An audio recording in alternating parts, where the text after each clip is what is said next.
Yo.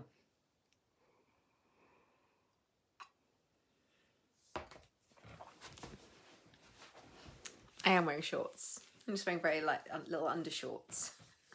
It's too hot for real clothes. It's too hot for real clothes right now. I feel like I should have... Oh, bruises from sparring. Nothing sinister going on. I just was sparring on Friday night and I defended a lot of kicks and ended up catching my knees a lot. And I bruised like a peach. So... today's Tales of the Noli come to you from the gym. What a surprise. And today I was training with my one-to-one trainer and we were working on my kicks, like my roundhouse body kicks, because my what's called a low point, where you kick the leg, they're really strong. My boxing is really, really strong, like as in powerful strong. So those are like my go-tos. And he had sent me some footage from sparring on Friday. Hey, Kerry, nice to see your little love bubble pop up. So those, I know what my strengths are when it comes to Muay Thai and fight training and whatnot. So he sent me a video from Friday night sparring and he was like, right, just have a look at what you're doing. And I saw, obviously immediately I saw all the things I was doing, quote unquote wrong. And then I was like, right, I'm going to go back and I'm going to look at the things that I have improved, because otherwise it's very easy, right, to just get sucked into, oh, I could have done that better. Oh, look, I dropped my hands there. Oh, I should be throwing more body kicks. Why do I always kick the leg? I need to be throwing more body because they score higher, right? There's a point to all of this, as always, so bear with me. How we get there, we never know, but the point will come. It will become clear. So in my mind, I'm thinking like there's a right and a wrong way. I'm thinking that to throw more body kicks, you get more points. And so therefore that's the right way to spar. That's the right way to fight. That's what I should be looking to progress into. And then today my trainer said to me, look, you really like the boxing and low points. Like that's what you seem to throw all the time. Those are your comfort zones, right? I was like, yeah. Thinking like, oh, that makes me wrong. Okay. In my mind, I'm like, this is what I love. This is what's easy for me. Not, you still get punched in the head. So it's not exactly like easy like Sunday morning. It's still fucking work. But, those are the things that come more naturally to me. And he said, that is a style. That's actually a style called Muay Mat. And I was like, huh? He said, yeah, there's different styles of fighters. He said, it's not like strict, but there are people who just use like mainly boxing and low points. And I was like, well, I've been training for like 6 years and I've never heard this before. This is new information. Because in my mind, I'm like, I have to be good at all of these things. I have to be strong and powerful and fast. And I have to be really good at low points and body kicks and elbows and punching and knees and clinch and all the different things. It's a complex martial art, right? And he said to me, well, there's nothing wrong with wanting to be good at everything, because that will mean that you're always progressing, because you're always looking at, where you can improve. So that's great, because you'll always be improving, but it's important to also like work with your strengths as well. And it got me to thinking, because everything gets me to fucking thinking, because that's the way I'm made. And it got me to reflecting on, in my business, I know what I'm really comfortable with. I'm really comfortable with jumping on and doing a live stream, but that doesn't mean that I don't stretch myself outside of my comfort zone and, attempt different things if I feel like they would be beneficial for my business or for my audience. But the point is, there are things that I do that come very naturally to me. This is my line 2 in human design as well. There are things that come very naturally to me that I just show up and I just do, that people look at and they're like, oh my God, how do you do that? And the same is true of my boxing and my low points in Muay Thai. They're like, oh, wow, you're so strong. Your hands are so strong and your low points are fucking, brutal or whatever. And I've been going, oh yeah, that's okay. That's fine. Like, I'm glad that those bits are good, but I need to be better. I'm not a good enough fighter. I'm not good enough at Muay Thai. I'm not good enough at whatever it is that you're trying to improve in. And so it got me to thinking, like, it's not like niching, because I don't really believe in niching, because holy fuck, that would be boring for someone like me. But there is something in playing to your strengths and doing what comes easily and doing what comes naturally and just doing it really well, and investing time and energy and focus into doing what you're really good at and what you really enjoy. Particularly if you're someone like me, that feels good to me. It feels good to be feeding energy and time into something that I enjoy and that I'm progressing in. I tend to fuck myself up or lose energy when I try to put too much pressure on myself to be the best, or to, grow in an area that I don't really need to grow in right now. And what I mean by that, the example of the Muay Thai, for example, would be, I don't need to be fucking shit hot at like all these trick kicks and, all the kind of crazy stuff that some of these really technical fighters do.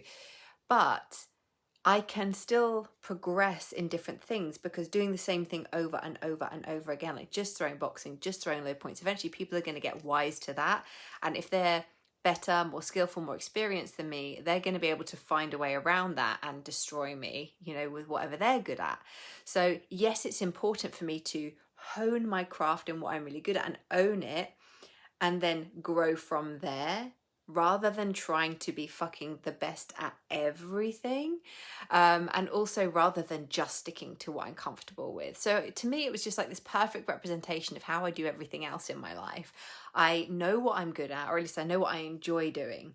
And that normally, because of the kind of person I am, and maybe you can relate to this, if I really enjoy something, it's quite easy for me to get to a certain level, like to excel maybe faster than some other people, because I enjoy it. So it's not like I'm, like trying to be the best all the time. It's just that sometimes if I really enjoy something, I will naturally invest a lot of time, a lot of energy, a lot of money, a lot of emotion into, oh, hey, Nikki, lovely to see you, girl. So I will naturally just feed a lot into what I enjoy, and therefore it's quite easy for me to rapidly get quite good at something. But then when I start to feel like, oh, but now I need to be, I see this a lot actually with the beautiful artists that come and work with me, and they'll say, oh, I just need to do this other course because I like painting this tends to be the thing with people who come work with me with their artwork. I really like this painting intuitively and free and painting the emotions and all that stuff, but like, I love that. I could lose myself in that, but I think I should be a more technical painter. And I'm like, there's nothing wrong with that. There's nothing wrong, like me with Muay Thai, right? There's nothing wrong with me wanting to be a more technical fighter. But if I'm already really good at something, I don't want to just completely abandon that in favor of something else, particularly not if I really enjoy this. Yeah, so like I really enjoy the boxing and the low points. I like the fucking just like powerhouse brawling, just like like really just getting in close and like fucking someone up in the body and the face. Like that, to me, I really enjoy that. Like it feels good in my body, that movement and that power. It feels really like powerful and strong and feels good to me. Much like when artists come to me and they're like, I just love doing this flowful, like channeled, intuitive painting. I'm like, fucking brilliant. So do more of that. And it doesn't mean that you also don't then increase your skill set and become maybe more technical and learn new things, because that's only going to enhance your core. It doesn't mean you have to abandon this and go and do something completely different. You can just start to like play with other things and draw it all in and just enrich the person that you are, and enrich your art practice, enrich your business, enrich your spiritual practice. In my case, enrich my fighting skill. Yeah. So the reason that I titled this live stream what I did was really because I think we get so caught up in the wanting to learn more. Again, nothing wrong with that. I love to learn. It's a big part of, just one of my core values is continued growth and transformation and learning. Like that is a big core value for me. But another one is also like being embodied in the moment and taking action and aligned action from this place, and really like living into my life where it is right now and the person I am and the body and what I have right now, rather than always thinking that if I just have this one more thing, or if I just perfect this one more thing, then I'll be ready. So then I'll be ready to sell my artwork. Then I'll be ready to, in my case, then I'll be ready to spar. Then I'll be ready to fight. It's like, no, sometimes you have to just throw yourself in. Like sometimes like on Friday, I decided I'm just going to throw myself into sparring. And if I get destroyed and I get a black eye and my lip gets cut open and I get bruises all over, or I get knocked on my ass and like taken down every 5 minutes, I'm going to get the fuck back up and I'm going to keep going because I love this sport. And I need to just remember that I actually love to grow in this sport. And one of the things I know I need to do is face my fears around sparring. So when I went in with that attitude of no matter what happens, I'm just going to get up and keep going. For 1 hour, I'm just going to get up, I'm going to do another round. And if I need to have a break, I'll go and have some electrolytes, sit around out, and then I'll get back up and I'll carry the fuck on. And yes, that's, a very specific example, but I'm sure, you're intelligent people. You can see how that would spider out into the rest of your life, right? If I'm able to do that in such a like a specific example in my life where I'm actually getting physically attacked, I can do it in other areas. So a lot of people who come to me like, I don't want to launch this thing because it's not quite ready and I haven't figured out all the modules and I don't really know what I'm going to teach and I don't know what the results are. And I'm like, dude, if I had to wait until I'd figured out what all the modules were going to be. If I, like with my one-to-one clients right now that I'm doing these like sets of 6 sessions, if you're interested, then drop me a message. If you see me talking about them and you're like, I want to know more, just message me, we can have a chat. But these 6 sessions that I've been doing for people, these sets of 6 sessions, I don't know what we're going to do in these sessions because I tailor them to the person's specific needs. If I waited until I knew exactly what we were going to work on, what modalities we were going to use in every fucking session, I would never put it out in the world because part of my zone of genius, or one of my many zones of genius, hair flip, is that I'm very good at just taking action. And it doesn't have to be like imperfect action, aligned action, inspired action. And then if something doesn't work out, like that's okay. If it doesn't work out the way I thought it was going to work out, I don't take it personally.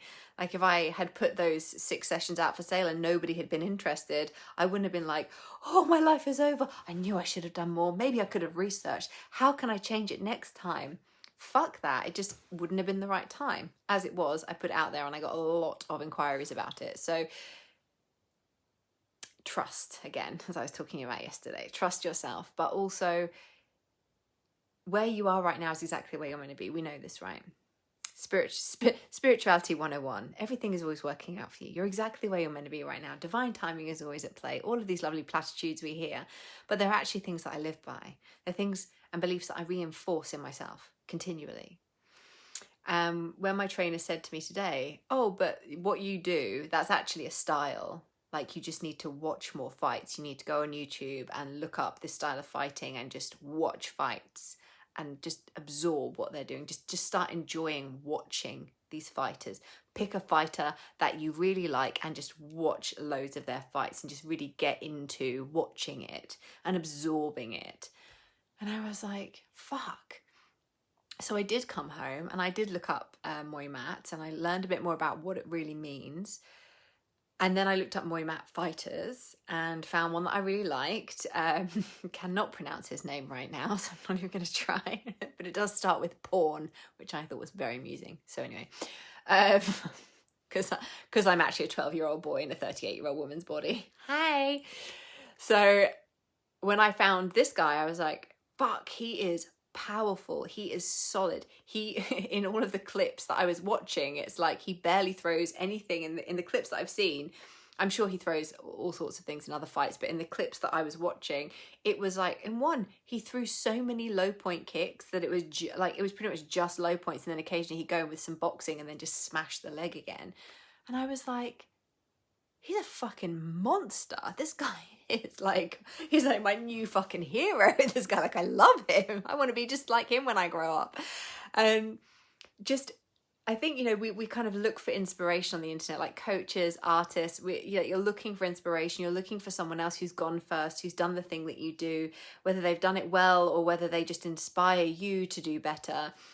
And I don't think that's a bad thing. I don't think that's a bad thing at all to work with coaches and mentors. I do it all the time because I understand that by doing that, it helps me calibrate my energy and my level of permission that I give myself. Because I've said this a lot recently, but people seem to think like I'm like just so fucking confident because I'll just show up and do this, or, you know, but again, it comes back to, I am confident in certain things, but, you know, I would say like maybe 2 out of 5 live streams I walk away from and I'm like, that was the best live stream I've ever done. And then the rest, you know, so more than half I walk away from and I'm like, oh, should I delete that? Is that just me rambling? And even if, I don't know. Like, I second guess myself. I doubt myself. You don't have to have, you know, this concept of being unfuckwithable. It's like, yes, that is like fucking hashtag goals. But it does take guts, Nikki. It fully does. But it's this idea that, oh, you see, I have my open head. I like went into Nikki's energy there and I was like, oh, let me just follow this down a different path from where I was. Come back to what you were talking about, Georgina. Come back to your own energy. What are you doing? Yeah, so it doesn't mean this idea of being unfuckwithable. To me, it means that it's really about being okay with those moments where you don't feel solid and going, do you know, I'm not going to let that ruin my day. I'm not going to let that stop me from showing up. When I first started my business and I started showing up online, in fact, even up to a couple of years ago, I'd get really bold and like really like savage and just be like, bam, bam, bam, putting all the things out online and talking about all the things and sharing really openly and expressively. And I even ran a program called Brazen, which was just about like shameless expression and showing up online and just being all of who you are. And it was amazing. But this idea that, I'm just going to turn the comments off actually because I keep getting distracted. Please feel free to comment, but as soon as I see them, it's like my little open head just goes whoop and like wants to like feel into all the questions that live in that energy. So just keep commenting. I've just moved them to the side now. We'll come back to them at the end of the live stream to converse and answer any questions that you might have or celebrate your aha moments. But yes, this idea that you being unfuckwithable means that nothing bothers you, I think is, for me anyway, that feels a little bit unrealistic. And although again, like with the Muay Thai fighting, it's like, yes, I can aim for that. I can aim to be better. I can aim to be completely unfuckwithable where literally nothing fucking bothers me and I'm just like flying high all the time. But I'm also aware that that puts a lot of pressure on me to be somebody or be a certain shade of the kaleidoscope of colour that I actually am. And it's also, to me, it feels unrealistic. And I'm very mindful of using that word because I'm very much somebody who's like, you can do whatever you want, you can be whatever you want, you can have whatever you want. When I say I think it's unreasonable or like unrealistic for me to be completely at a place where nothing ever fucking bothers me, that to me would mean that all the work was done. There was no more shadow. There was no more triggers. There was no more growth for me. And I was just fucking flying. And although that sounds like a lovely place to be, I'm not sure that I'm actually available for that level of unfuckwithable. Like, I don't know that I'm ready to be so fucking shiny and perfect that nothing bothers me. You know, I don't know. I'm not sure that's an attainable thing. It's certainly like a goal, you know, I'd like that. It sounds amazing, but also I really like, I just fucking love the work too much. This is my own sabotage, isn't it? I literally make things more difficult for myself than I have to because I'm like, oh, I just love the process. Let me see what else I can find in here. And that's, you know, part of this confidence piece is like, when I feel a little bit like, oh, doubtful or a little bit unconfident, or, you know, even things like when I go to the gym and I'm like, oh, can I really wear these shorts? It's so fucking hot in there. But can I really get my cellulite legs out? And like, oh, I'm going to feel so self-conscious. And all of this stuff's going on in my head. Excuse me, shifting. But it doesn't stop me from doing the thing that I know I need to do. And this is the difference. So for me, being unfuckwithable is, you know, how I interpret that from my personal experience, where I am right now, understanding that that could change in 10 seconds, a minute, tomorrow, a year's time, because we are constantly evolving and changing our perspectives and our perceptions of things. So this is by no means like a solid truth, because there is no one truth about anything. There are always multiple perspectives of everything, said my open ajna, just going, I can see all the things from all the angles all of the time.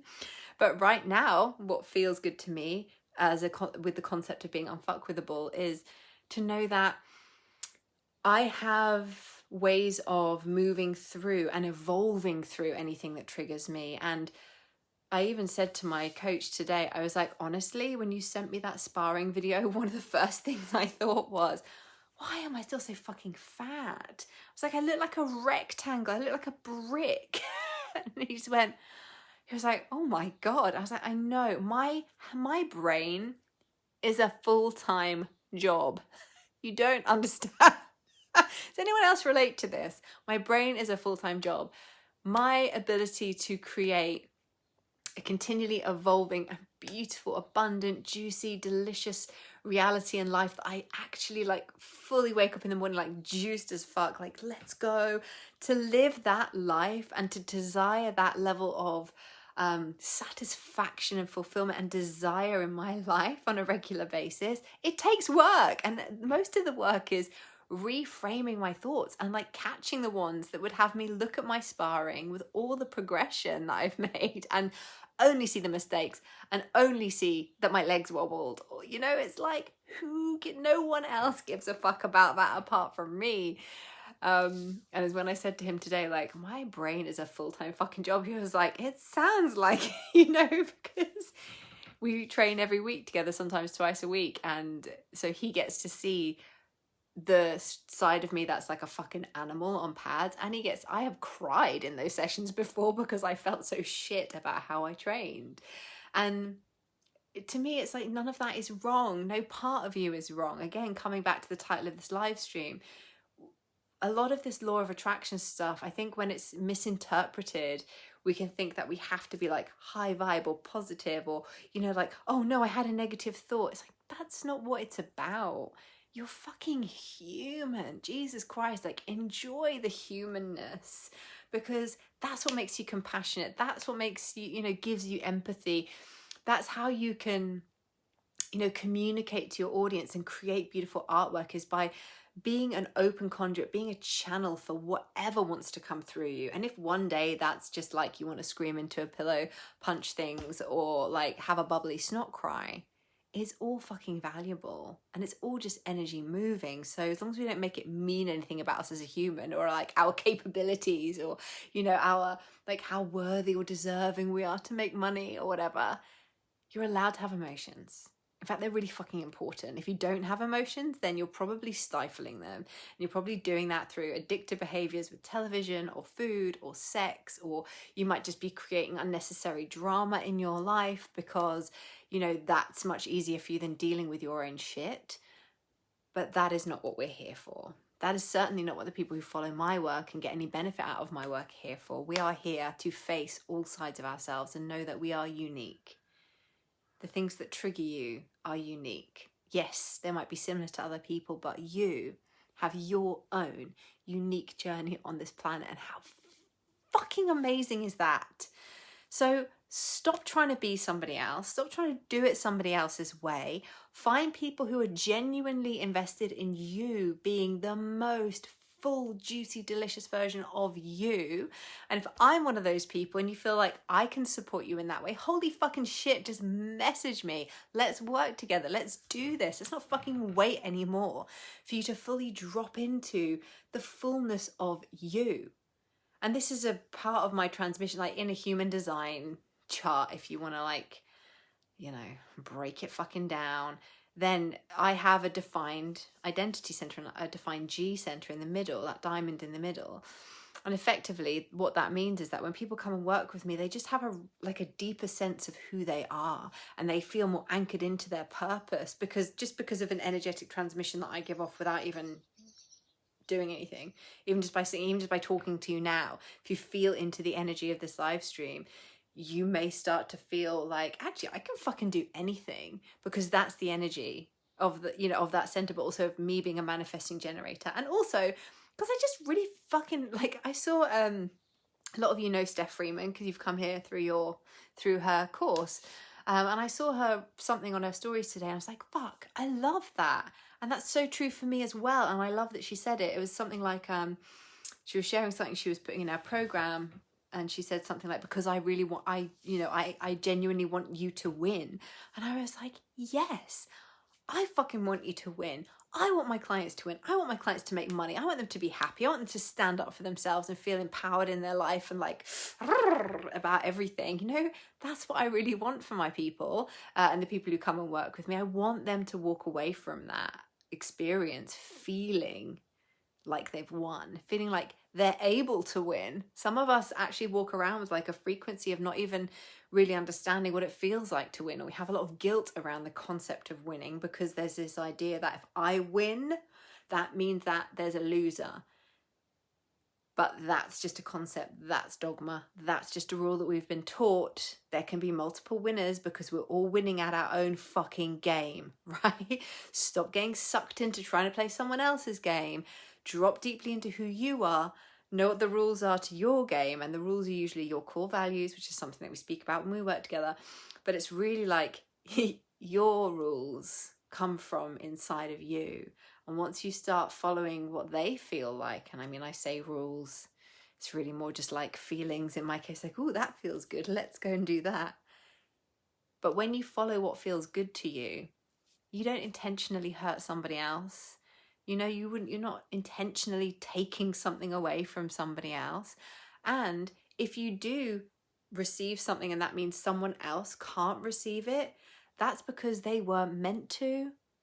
And their journey is actually meant to go in a different direction. Yeah? So when you trust that everything that is for you will show up in your life and something that is for you will not pass you by, then you start to, like, these aren't just platitudes. When you actually think about what they mean and you feel into what that means, if you were to live by that, if you genuinely believed that whatever is for you will not pass you by, can you imagine how that would change your life? Can you imagine how you'd wake up in the morning? Can you imagine how quiet your mind would be? How fucking beautiful would that be? Should we do a little bit of tapping? Oh, Nikki, don't worry about distracting me. Like, obviously, you've just got like a very potent energetic field. There's obviously something like some kind of connection. I just got, hey, Julia. Hey, Laura. I think we should do a little bit of tapping, don't you? What do you think? Give me some like love hearts if you want to just do like a real quick round of tapping on this idea of like, you know, whatever is for me won't pass me by. I'm exactly where I need to be. I am who I need to be right now.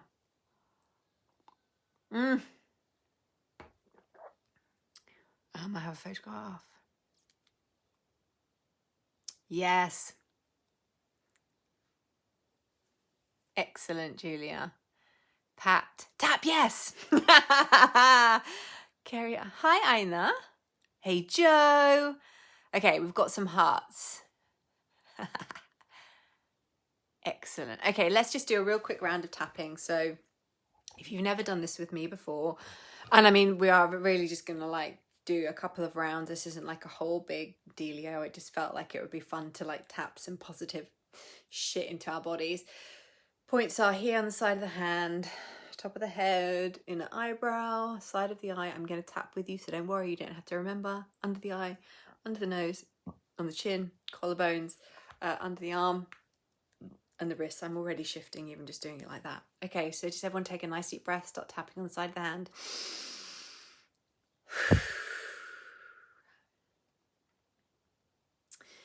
Even though sometimes I get caught up in the learning,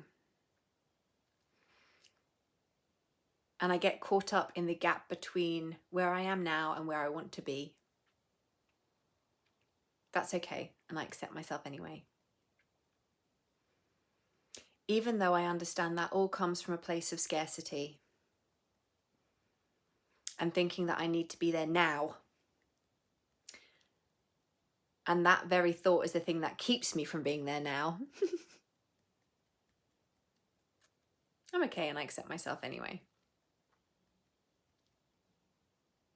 Even though I have a lot of thoughts in my head. Oh, I'm getting an itchy nose. Sorry, it's just a lot of energy moving. So even though I have a very busy head and a very busy mind, and I feel like I have to answer all the questions in my head all of the time, maybe I don't. And I'm okay, and I accept myself anyway. All these thoughts in my head Turning up the volume on the positive ones. Turning up the volume on my internal cheerleader. Welcoming her voice to the front. Turning down the doubt and the fear and the worry. Turning up a sense of joyful pride in myself. Turning up a vibration of celebration for all I have achieved in my life so far. And acknowledging all that I will achieve in my life moving forward. And acknowledging that I can have certainty around that. And my head thinks that it needs lots of explanations and evidence to support my future visions being true. But that's not true. The only evidence I need is how good it makes me feel when I think about it. How good I feel when I really give myself permission to dream. When I don't let the fear and doubt suck me in. When I remember that every desire I have is meant for me. And that what is for me would not and could not pass me by. That life is like an ascending spiral. And if I miss it this time round, I'll catch it next time. Because sometimes we have to lose the thing or dither and dally on the thing to feel the loss of that opportunity so that we can activate and anchor in how much we actually do want the thing. So when I feel those feelings of regret or loss about a missed opportunity, I'm going to start taking that as a sign that next time it comes around, I'm going to say fuck yes, and I'm not going to hesitate on it again. And if it doesn't come around, then there's something better coming for me. I believe in the core of my being, to the very center of my heart, that what is for me would not and could not pass me by. Even if I wanted it to. What is for me will keep waving at me until I fucking say yes. It's safe for me to say yes. It's safe for me to say yes to life.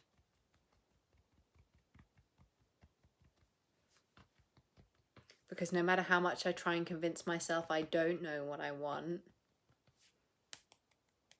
I do know what I want. I always know what I want.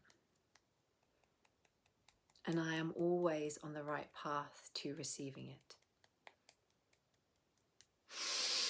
Take a nice deep breath. Drop me some comments. You nailed it. Oh, thanks, Kerry. We just see what bubbles up.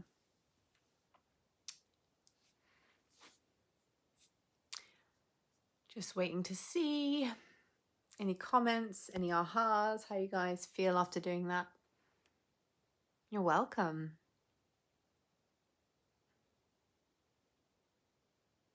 Tears and laughter. The perfect combination.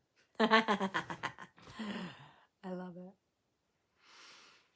I'm using a lot more EFT these days. It's funny. I think, like, you know, going back to my original point where I was talking about the Muay Thai and my preferred style of fighting, it is that EFT is something that is so ingrained in me that it almost feels like, because it's so, dare I say, it's so easy for me to channel and use EFT, and it just all works so naturally, that there is a part of me that's like, people don't want to see that all the time. But, you know, it's true. Like, you don't have to work hard enough for that.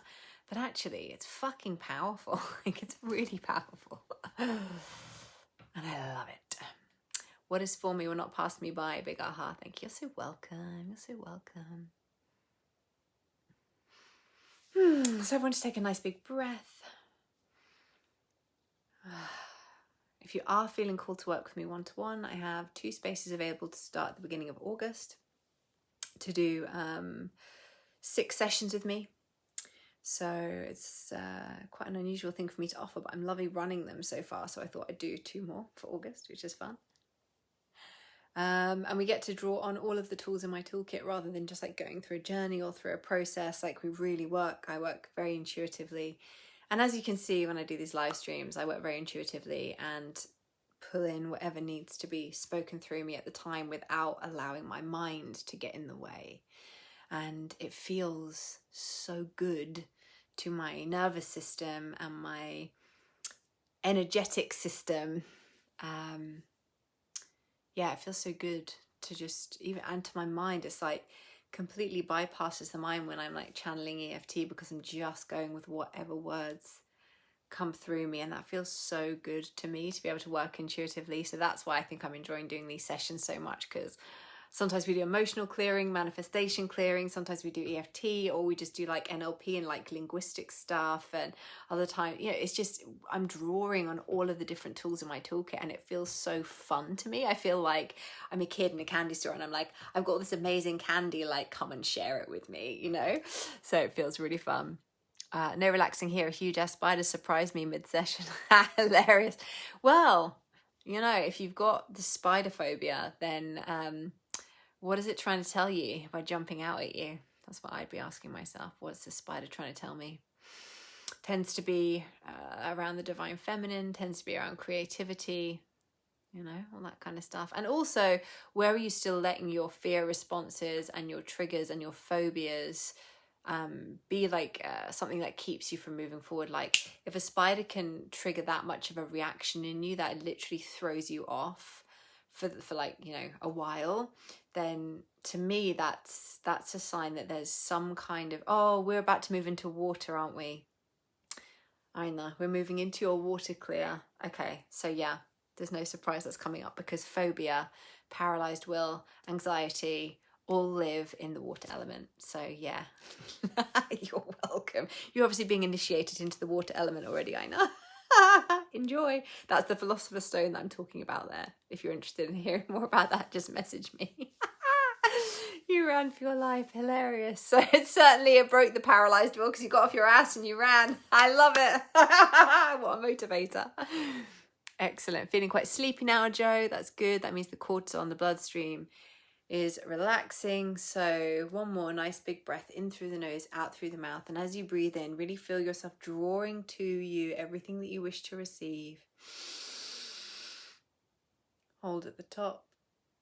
And as you relax, feeling everything you've just called in with the in-breath dropping into your body with ease. And let's do a couple more. So breathing everything you desire towards you. Holding at the top. And as you soften and relax, allowing everything to drop into the body. Final one, everyone breathing in through the nose, drawing it everything you desire towards you. Hold. And softening, letting it all drop into the body, all the way down to your pelvic bowl.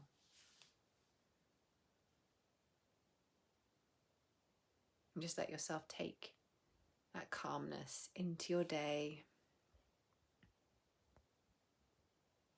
Yes, beautiful, Julia. I love that. Thank you so much for joining me. If you know someone who needs to be in this group, then share the link with them. It's best not to just invite them, because if you invite people to groups, yeah, I know if people invite me to groups, I just immediately ignore it, because I fucking hate being just randomly invited to shit. But if there's someone that you know who would really benefit from watching this live stream or any of the other content in this group that is purely for this group, just tell them about it, get them in here, you know, let's build this community, let's get more people accessing these amazing healing modalities and seeing how easy it is. Like, there's so much free stuff in here that you and anyone else can access and just you know, you can transform just through using the free content in here. So if you commit to it and you actually show up and do the things, you can transform just through using the free stuff. And if you know that you're ready to invest at a higher level and come and work with me one-to-one, then drop me a message and let's have a chat and see what's going to be the best fit for you. Okay. Have an amazing rest of your day. Love you. Bye.